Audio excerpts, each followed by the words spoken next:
Assalamu alaikum everyone. Welcome to my YouTube channel with a new video. I hope you all are fine and doing great. आज की हमारी इस video का topic है mini mental state examination MMSC। इससे पहले इस channel पर कुछ अर्सा बिफोर MSc यानी मेंटल स्टेटस एग्जामिनेशन के बारे में भी एक वीडियो अपलोड की गई थी। अगर आप साइकोलॉजी के स्टूडेंट हैं या नफ्सियात के बारे में कुछ दिलचस्पी रखते हैं तो ये वीडियो आपके लिए बहुत मुफीद है, बिकॉज इसमें आपको जानने का मौका मिलेगा कि किस तरह से एक साइकोलॉजिस्ट, एक साइकेट्रिस्ट या साइकोथेरापिस्ट किसी भी मेंटल डिसऑर्डर या फिर एबनॉर्मेलिटी के साथ आए हुए किसी भी क्लाइंट को असेस करता है, उसकी बिहेवियरल ऑब्जर्वेशन करता है, उसकी कॉग्निशंस को कैसे असेस किया जाता है, एटसेट्रा।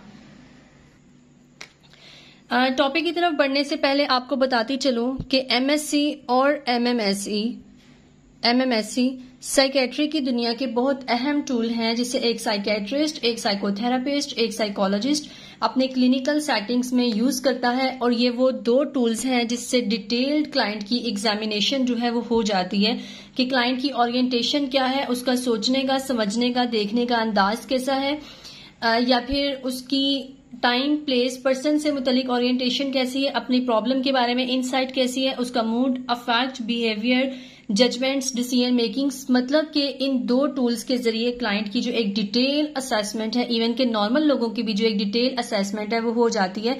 और इन दोनों टेस्टों की एक स्पेशलिटी ये है कि इससे साइकेट्री या क्लिनिकल सेक्टर में बहुत ज्यादा वैलिड माना जाता है, बिकॉज इससे जो हमारे पास मेजरमेंट्स आती हैं, जो असेसमेंट्स आती हैं, वो बिल्कुल एक्यूरेट होती हैं। मिनी मेंटल स्टेट एग्जामिनेशन की अगर बात करें तो it was proposed by a psychiatrist doctor Marshall Folstein in 1975। 1975 में डॉक्टर मार्शल ने अपने कुछ कोलीग्स के साथ इस टेस्ट को डिजाइन किया था, मेंटल स्टेटस एग्जामिनेशन, जिसमें क्लाइंट के mood and affect, cognitions, behaviour, judgement, decision making को ऑब्जर्व किया जाता है, असेस किया जाता है। MSc में मेंटल स्टेटस एग्जामिनेशन ये एक क्वालिटेटिव टेस्ट होता है, जबकि MMSc एक क्वांटिटेटिव टेस्ट होता है। इसमें कुछ आइटम्स होती हैं जिनकी बेस पर जो है वो क्लाइंट आंसर कर रहा होता है और उसकी असेसमेंट हो रही होती है। सो अगर हम MMSc की डेफिनेशन को इंतहाई आसान और प्रिसाइज वे में देखते हैं, it is a widely use test for cognitive function among the elderly. Widely use test for cognitive functions among the elderly, right.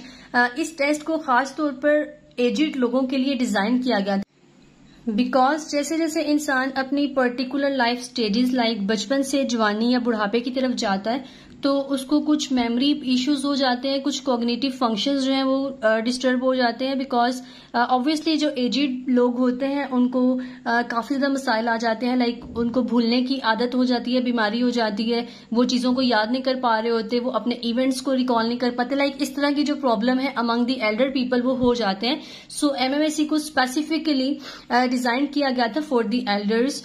It includes test of orientation, attention, memory, language and visual spatial skills। इस test को खास तौर पे client की orientation देखने के लिए, like मरीज को पता है कि नहीं आज दिन क्या है, तारीख क्या है, उसको अपने मसले के बारे में पता है कि नहीं, लाइक उसको orientation about the place, person और थिंग है या नहीं। MMSc में इस चीज को असेस किया जाता है। अटेंशन कैसी है, अटेंशन स्पैन कैसे है, मतलब क्लाइंट जो है वो चीजों को समझ पाता है, बातों को समझ पाता है कि नहीं, वो परसीव किस तरह से करता है, उसका जो अटेंशन स्पैन है वो कितना है। मेमोरी को चेक किया जाता है, क्लाइंट की short term, long term memory कैसी है, वो अपने इवेंट्स को रिकॉल कर सकता है कि नहीं। उसकी लैंग्वेज को असेस किया जा रहा होता है, मतलब कि कोई ऐसा लैंग्वेज प्रॉब्लम तो नहीं है जो इस एज में आगे हो गया है या किसी भी पर्टिकुलर एज में हो गया है।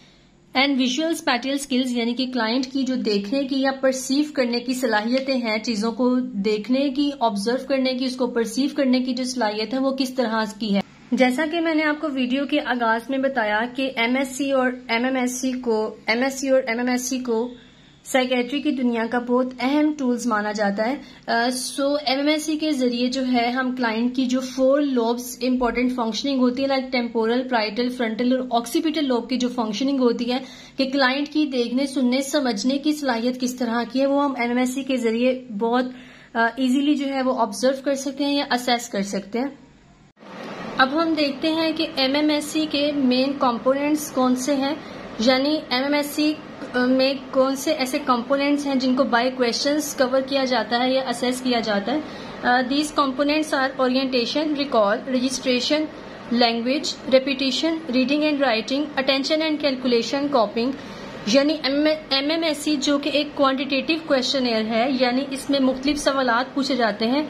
वो जो मुख्तलिफ क्वेश्चंस होते हैं वो क्लाइंट की ओरिएंटेशन को चेक करने के लिए, यानी क्लाइंट जो है उसे अपनी नाम का पता है, जगह का पता है, दिन, तारीख, वाकया, ये किस मुल्क में रह रहे हैं, किस शहर में रह रहे हैं, इस सब से मुतालिक उसे ओरिएंटेशन है कि नहीं, रिकॉल, यानी क्लाइंट जो है अपने शॉर्ट टर्म या लॉन्ग टर्म इवेंट्स को रिकॉल कर पाता है कि नहीं, उसकी शॉर्ट टर्म या लॉन्ग टर्म मेमोरी कैसी है। रजिस्ट्रेशन, यानी अगर उसको कोई भी ऑब्जेक्ट्स के नाम बताए जाते हैं तो उन्हें वो लिंक कर लेता है कि नहीं। लैंग्वेज, यानी कि क्लाइंट जो है वो स्टटरिंग या कोई ऐसा लैंग्वेज डिसऑर्डर तो नहीं है, उसकी लैंग्वेज क्लियर है, उसकी स्पीच क्लियर है। सेंटेंस फॉर्मेशन कैसी है, वो लफ्जों को कैसे बोलता है, वो सेंटेंस बना लेता है कि नहीं।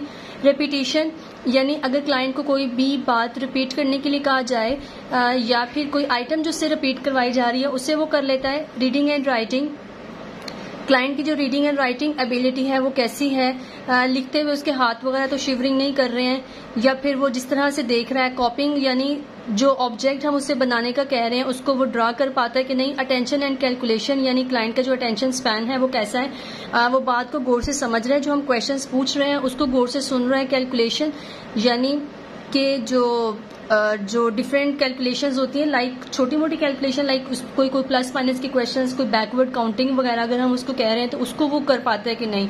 यानी कि MMSE में जो क्लाइंट की मेन कॉग्निशंस हैं या फिर जो एल्डर पीपल के लिए ये स्केल डिजाइन किया गया था, उन सब चीजों को MMSE के जरिए बड़ी आसानी से जो है वो असेस किया जाता है। मिनी मेंटल स्टेट एग्जामिनेशन जो कि एक क्वांटिटेटिव क्वेश्चनेयर है, इसके जो टोटल आइटम्स हैं वो 11 हैं और इसकी जो टोटल स्कोर है वो 30 है। जितने भी साइकोलॉजिकल डायग्नोस्टिक टूल्स होते हैं उन सब के कुछ लेवल्स होते हैं जिसपे हम माइल्ड, मॉडरेट और स्वेयर लेवल्स को मेजर करते हैं। इसमें भी जो हम कॉग्निटिव इम्पेयरमेंट्स को मेजर कर रहे होते हैं वो माइल्ड, मॉडरेट और स्वेयर लेवल पर ही कर रहे होते हैं। टोटल क्वेश्चंस या total items 11, total score 30। Mini mental state examination MMSE जो कि आपको नेट पर इजीली अवेलेबल है, अगर इसको आप बाय नेम सर्च करते हैं तो इसकी PDF फॉर्म जो है वो आपको इजीली अवेलेबल हो सकती है। इसकी टोटल आइटम्स हैं 11 है और टोटल स्कोर जो है वो 30 है। 11 आइटम्स 1 2 3 4 5 6 7 8 9 10 11 और इसमें तमाम आइटम्स को डिफरेंट तरीके से स्कोर दी गई है, मतलब हर आइटम की जो स्कोर है वो सेम नहीं है। कुछ आइटम्स 5 पर रेट कर रही हैं, लाइक 5 5 3 5, आइटम नंबर 5 की 3 स्कोर है, 2 1 3 1 1 1। मतलब कि कॉग्निटिव इम्पेयरमेंट्स को देखने के लिए, असेस करने के लिए तमाम 11 आइटम्स को डिफरेंट रेटिंग दी गई है, जिसकी बेस पर एक थेरापिस्ट जो है वो क्लाइंट की कॉग्निटिव फंक्शनिंग को जो है वो असेसमेंट या एग्जामिन कर रहा होता है। अब जैसा कि हमने बात की कि MMSE के जरिए हम क्लाइंट की orientation, registration, recall, attention and calculation, memory, उसकी कॉपिंग, रीडिंग, राइटिंग स्किल्स को असेस कर रहे होते हैं। ओरिएंटेशन को किस तरह से असेस करते हैं? फर्स्ट आइटम है हमारे पास what is the year, season, date, day and month, यानी कि क्लाइंट को चेक कर रहे हैं कि उससे साल का पता है कि ये साल कौन सा चल रहा है, इस वक्त मौसम कौन सा चल रहा है, आज तारीख क्या है, आज दिन क्या है और ये महीना कौन सा चल रहा है। ठीक है, पहली आइटम की जो है वो 5 स्कोर है। अगर क्लाइंट को पता है कि ये 2023 चल रहा है तो 1 मार्क करेंगे। अगर मरीज को पता है कि ये जो मौसम है ये गर्मी का है, सर्दी का है, बहार है, खजाएं, ये सीजन कौन सा है, अगर उसने सही आंसर कर दिया है तो उसको 1 मार्क करेंगे। अगर मरीज को पता है कि आज डेट क्या है, फॉर एग्जाम्पल मरीज को डेट का नहीं पता, 0 मार्क किया। डे का पता है कि आज मंगल है, बुध है, जुमेरात है, तो 1 मार्क किया। उसको महीने का पता है कि ये अगस्त का महीना है, सितंबर है, कोई भी मंथ जो चल रहा है। इस तरह से क्लाइंट की जो पहली आइटम की जो स्कोर्स आएंगी वो हमारे पास 4 आई, 1 2 3 4। ठीक है, इसी तरीके से जो दूसरी आइटम है हमारे पास where are we now, state, country, town या सिटी, हॉस्पिटल और फ्लोर। ये भी हम क्लाइंट की ओरिएंटेशन चेक करने के लिए उससे पूछ रहे हैं कि इस वक्त हम कहाँ पे मौजूद हैं, इस वक्त आप किस हॉस्पिटल में मौजूद हैं, ये स्टेट या कंट्री कौन सा है, आपके मुल्क का नाम क्या है, 1 मार्क 1 मार्क, आपके शहर का नाम क्या है, 1 मार्क, हॉस्पिटल का नाम क्या, आप इस वक्त किस हॉस्पिटल में मौजूद हैं। अगर क्लाइंट को हॉस्पिटल का नाम नहीं पता तो 0 मार्क करेंगे। फ्लोर कौन सा है, इस वक्त आप ग्राउंड फ्लोर पे या फर्स्ट फ्लोर पे मौजूद हैं। क्लाइंट से हम पूछ सकते हैं कि आप सीढ़ियां चढ़ के ऊपर आए हैं या फिर आप नीचे ग्राउंड फ्लोर पे या बेसमेंट में मौजूद हैं। अगर इसका आंसर क्लाइंट कर देता है तो 1 मार्क। इसी तरीके से जो टोटल 5 है उसकी स्कोरिंग हम इस तरह से करते हैं। अब आइटम नंबर 3 है the examiner names 3 unrelated objects clearly and slowly then the instructor asks the patient to name all 3 of them the patient's response is used for scoring the examiner repeats them until patient learns all of them if possible. इसमें जैसा कि हम कह रहे थे कि हम client की रिकॉल या रजिस्ट्रेशन को चेक। आइटम नंबर 3 जिसकी स्कोरिंग भी जो है वो टोटल 3 है, इसमें हमने क्लाइंट को कोई से 3 अनरिलेटेड ऑब्जेक्ट्स के नाम जो है वो याद करवाने हैं और आइटम नंबर 5 पे जाके हम उन 3 ऑब्जेक्ट्स के नाम क्लाइंट से पूछते हैं। अनरिलेटेड ऑब्जेक्ट्स मतलब कोई से ऐसे ऑब्जेक्ट जो उस वक्त हमारे पास थेरेपी रूम में मौजूद हैं। फॉर एग्जाम्पल अनरिलेटेड जिनका आपस में कोई लिंक ना बन रहा हो, वो हो सकते हैं हमारे पास मोबाइल, किताब और डस्टर। ठीक है, मोबाइल, किताब या पेन, मोबाइल, किताब या घड़ी, मतलब 3 ऐसे ऑब्जेक्ट्स के नाम क्लाइंट को याद करवाने हैं जो आपस में लिंक ना करते हो। अगर क्लाइंट उन तीनों नामों को, उन तीनों नेम्स को जो वो एक फॉर्मेट में बोलते हैं, जिस फॉर्मेट में हमने उसको याद करवाया, तो फिर हम उसको यहाँ पे 3 मार्क करते हैं। Item number 4 I would like you to count backward from 100 by 7।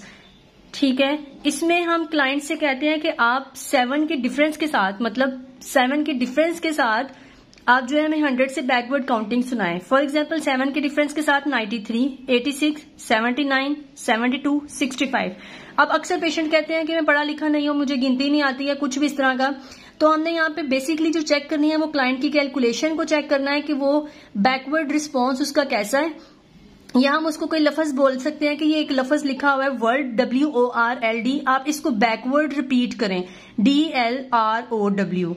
ठीक है, DLROW वर्ल्ड को हम उसको बैकवर्ड रिपीट करवा रहे हैं। या फिर हम क्लाइंट को कह सकते हैं कि आपको कहां तक गिनती आती है। अगर आपको 50 तक गिनती आती है तो आप मुझे 5-5 के डिफरेंस से सुना दें, 50, 45, 40, 35, 30। ठीक है, इस तरह से बैकवर्ड काउंटिंग जो हम क्लाइंट की कैलकुलेशन को चेक करने के लिए पूछ रहे हैं।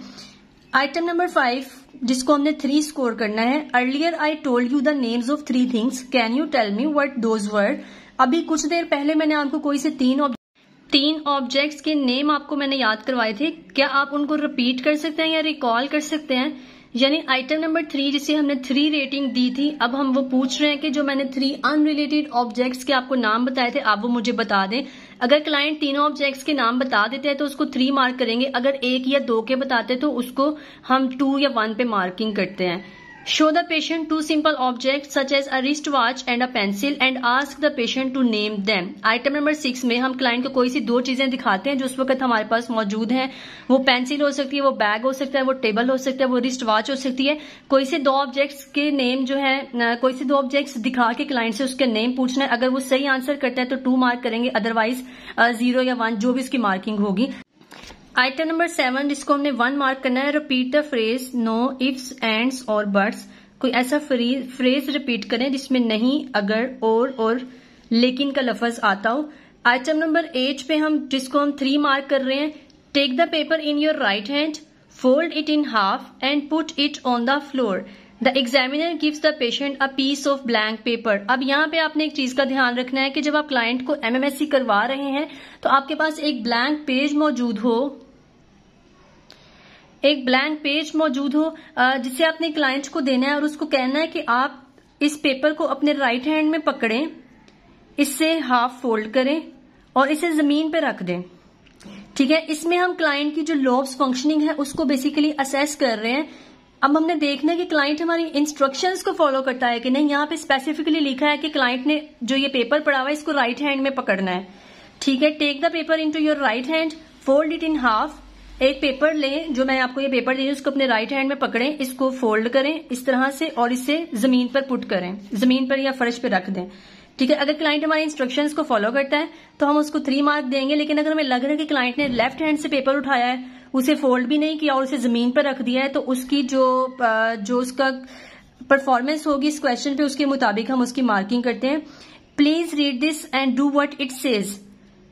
अब जो मैं कह रहा हूं आप उसको पढ़ें और जैसा मैं कह रहा हूं वैसा करें। Written instruction is close your eyes, अपनी आंखें बंद करें। अब या तो क्लाइंट इसको पढ़ेगा या फिर वो अपनी आंखों को बंद करेगा। ठीक है, इस पे जो भी क्लाइंट एक्शन परफॉर्म कर रहा है उसके मुताबिक उसकी मार्किंग होगी। Make up and right a sentence about anything. This sentence must contain a noun and a verb. आप कोई ऐसा जुमला बोलें जिसमें इसम भी आता हो और वर्ब भी आता हो, यानी इसम किसी का नाम, वर्ब यानी फेल। फॉर एग्जाम्पल मैंने आज खाना खाया। ठीक है, असलम ने खाना खाया, इस तरह के कुछ सेंटेंस बोले जिससे हमें पता चल सके कि क्लाइंट की जो सेंटेंस फॉर्मेशन है, जो लैंग्वेज है, वो स्टटरिंग है, वो डिले है, उसमें सेंटेंस फॉर्मेशन कैसी है, लफ्जों को या जुमले को कंप्लीट कर पाता है कि नहीं। इसको भी अगर क्लाइंट अपना एक जुमला मुकम्मल जिसमें नाउन भी मौजूद है यानी इसम भी मौजूद है और वर्ब यानी एक्शन करने वाला भी मौजूद है, तो उसे हम 1 मार्क करेंगे। Item number 11, please copy this picture. The examiner gives the patient a blank piece of paper and ask him or her to draw the symbol below. All 10 angles must be present and 2 must intersect। अब यहाँ पे item number 11 में को भी हम जो है वो क्लाइंट से परफॉर्म करवा रहे हैं, उसको एक ब्लैंक पेपर दे रहे हैं और उसे कह रहे हैं कि ये 2 ऑब्जेक्ट्स जो मैं यहाँ पे ड्रा कर रहा हूँ आप भी इसको ड्रा करें। ठीक है, और इसकी इंस्ट्रक्शन क्या है कि जो भी हम यहाँ पे क्लाइंट से ऑब्जेक्ट बनवा रहे हैं, जो पिक्चर बनवा रहे हैं, उसके 10 कॉर्नर्स होने चाहिए, 10 पॉइंट्स होने चाहिए और वो दोनों एक दूसरे को इंटरसेक्ट करते हो, यानी ये जिस तरह का ये ब्लॉक बना हुआ है। अब क्लाइंट जिस तरह की पिक्चर ड्रॉ करेगा उसकी मार्किंग उसके मुताबिक होगी। अगर क्लाइंट के जो कॉर्नर्स हैं, all 10 angles must be present, अगर क्लाइंट के जो ऑल 10 एंगल्स हैं वो प्रेजेंट हैं और पिक्चर एक दूसरे को इंटरसेक्ट कर रही है तो 1 मार्क करेंगे। अगर पिक्चर में इंटरसेक्ट भी नहीं कर रही और जो एंगल्स हैं वो भी कंप्लीट नहीं है तो फिर हम इसको 0 मार्क करेंगे। ठीक है, यहाँ पे हम क्लाइंट की कॉपिंग स्किल्स यानी कि इसमें हम क्लाइंट की परसेप्शन को देख रहे हैं, अटेंशन को देख रहे हैं कि क्लाइंट अटेंटिवली हमारे इंस्ट्रक्शन को फॉलो कर रहा है, पिक्चर को देख रहा है, उसकी विजुअल स्पैटियल स्किल्स कैसी हैं, यानी देखने के बाद परसीव करने की या फिर उसको कॉपी करने की जो स्किल्स हैं वो किस तरह की हैं। अब इस तरह हमारी 11 आइटम्स कंप्लीट हो जाती हैं। हर आइटम को जो हम स्कोर है वो कैलकुलेट कर लेते हैं। फॉर एग्जाम्पल हमने ये सारा क्वेश्चनर किया और हमारे क्लाइंट की जो स्कोर आ रही है वो 28 आ रही है। ठीक है, हमने इसको नोट कर लिया। अब MMSE की जो स्कोरिंग शीट है वो इसके क्वेश्चनर आइटम्स यानी ये सारी आइटम्स जो यहाँ पे मेंशन है इसके पीछे ही इसका स्कोरिंग टेबल लिखा हुआ है। इन दोनों को जो मेथड स्कोर इंटरप्रिटेशन का, एक ये टेबल है, दूसरा ये टेबल है। जनरली जो हम यूज करते हैं that is the second one table, जिसमें हमारे पास स्कोर्स मेंशन है 25 से 30 तक के दरमियान अगर कोई स्कोर रेंज आ रही, जैसे फॉर एग्जांपल हमने अभी जो क्वेश्चनर किया पेशेंट के ऊपर उसमें हमारी 28 स्कोर आ रही थी। Questionably significant, if clinical formal psychometric assessment क्या होगी, if clinical science of cognitive impairment are present formal assessment of cognition में be valuable, day to day functioning may have clinically significant but mild deficits like to affect only most demanding activities of daily living। ठीक है, 20 से 25 के दरमियान mild cognitive impairment से 10 to 20 के दरमियान अगर हमारे पास कोई स्कोर आ रही है तो वो मॉडरेट कॉग्निटिव इम्पेयरमेंट को जो है वो डिनोट कर रही है, जिसका मतलब है कि क्लियर इम्पेयरमेंट में रिक्वायर 24 आवर सुपरविजन। यानी एक क्लाइंट जिसकी स्कोर 10 से 20 के दरमियान आ रही है उसको 24 आवर सुपरविजन की जरूरत है। अगर वो घर पर है तो उसकी फैमिली के लोगों की जो है वो जिम्मेदारी हो जाती है कि उन्होंने 24 घंटे मरीज का ध्यान रखना है, वो क्या कर रहा है, कैसे बैठ रहा है, कैसे चल रहा है, कहाँ पे जा रहा है, कहाँ से आ रहा है, इन सब चीजों का जो है वो ध्यान रखना होता है। अगर 0 से 10 के दरमियान स्कोर रेंज आ रही है that is severe patient not likely to be testable, marked impairment, likely to require 24 hour supervision and assistance with ADL, यानी कि क्लाइंट को अगर एडमिशन की जरूरत है, इंडोर ट्रीटमेंट की जरूरत है तो वो इन तमाम स्कोर रेंजेस की बेस पर होता है। मिनी मेंटल स्टेट एग्जामिनेशन, जिसे मैंने इस शॉर्ट वीडियो में कवर करने की बेहद कोशिश की है। अगर आप इस टेस्ट पे ग्रिप हासिल करना चाहते हैं, सबसे पहले तो इसके लिए प्रैक्टिस रिक्वायर होगी। दूसरा, ये क्वेश्चनर आपके पास हार्ड फॉर्म में मौजूद होना चाहिए, क्योंकि हार्ड फॉर्म में ये होता है कि जब हम आइटम्स को लफ्ज पर लफ्ज पढ़ते हैं, उसके मीनिंग को समझने की कोशिश करते हैं, उसकी स्कोरिंग प्रोसीजर को देखते हैं और बार बार जब इसकी प्रैक्टिस करते हैं किसी भी क्वेश्चनर की, तो वो जो क्वेश्चनर होता है वो हमारे फिंगर टिप पे आ जाता है और हम आसानी जो है वो क्लाइंट की टेस्टिंग कर सकते हैं।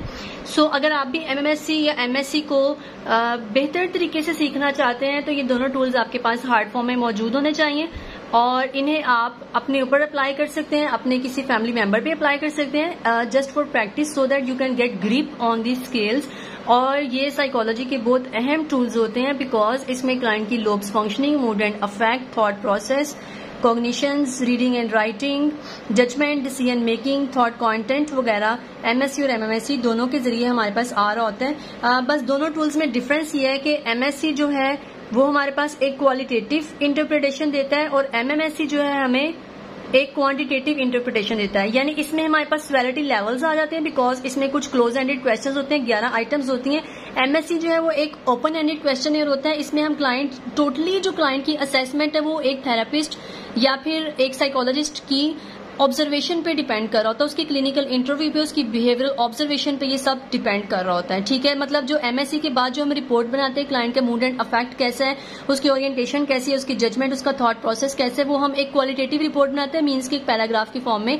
एमएमएससी में हम स्कोर्स जो है वो मेंशन कर देते हैं कि क्लाइंट की जो स्कोर है वो 28 है, वो 10 है, वो 15 है, और इसके अंदर माइल्ड कॉग्निटिव इंपेयरमेंट्स मौजूद है, मॉडरेट है या फिर सीवियर है, राइट। और उसके मुताबिक जो है वो क्लाइंट का मैनेजमेंट प्लान या फिर जो उसका ट्रीटमेंट प्लान है वो बनाया जाता है।